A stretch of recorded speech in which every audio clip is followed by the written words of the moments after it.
What's going on today, you guys? So today I want to talk to you guys a little bit about using the KRK Rokits with a sub. There are plenty of reasons to use a sub, and when I say sub, I mean a third speaker between your two stereo speakers that acts as the fulcrum point for your very low frequencies, your sub frequencies that run just around 20 hertz or so, just above 20 hertz, really depending on the size of the sub that you get. Now, if you guys aren't familiar with KRK systems or KRK Rokits in general, KRK began manufacturing their studio monitors back in 2003 with the Generation 1 KRKs, and we are currently in Generation 4, and you are looking at the KRK Rokit G4s. They've come quite a long way since their initial introduction, and when it comes to the low end, they've definitely been able to tighten up their low frequency response that comes from the studio monitors, allowing for just a more honest and more well-rounded sort of listening experience, which is great for producers, great for mixers, and everyone in that sort of field. The thing is, even the larger ones aren't going to deliver the sub frequencies you might be looking for, depending on what kind of music you're mixing. For people that are mixing, a lot of EDM, hip hop, or very bass heavy genres, having a sub is pretty important. There's no way to really replicate those super low frequencies unless you have a sub. So if you don't, you're kind of missing out on all that low end.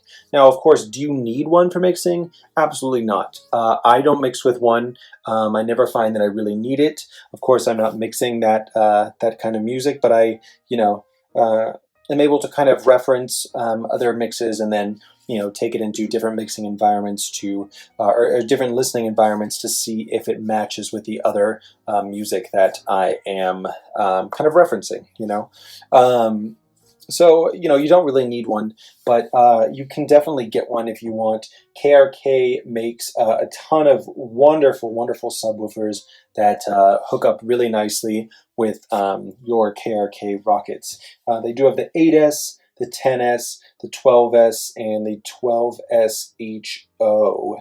I know the 8S goes down to about 35 hertz, and then that's the highest one, and then the 12SHO goes to about 29.2 hertz. So you're going to get these really crazy low frequencies that you would want from a sub, and it's wonderful. Again, if you're mixing a lot of kind of like modern EDM dance music, hip hop music, kind of takes advantage of those lows. So it can be very helpful. Now, one thing to note is that if you don't have a proper mixing environment, a sub actually might hurt you more than help you. As we know, lower frequencies have longer and larger waves, and so if you have these sound waves in your room and it's not treated, they could really just be making more of a mess than actually giving you an honest sort of representation of your mix. So do make sure to kind of read up on room treatment and make sure that your room is fit to have a sub in the first place. Yeah, all right, that's pretty much it for me. If you guys have any more questions about the KRK Rokits with a sub or any insights into whether or not you think these need a sub, please feel free to let me know in the comments. All right, take it easy.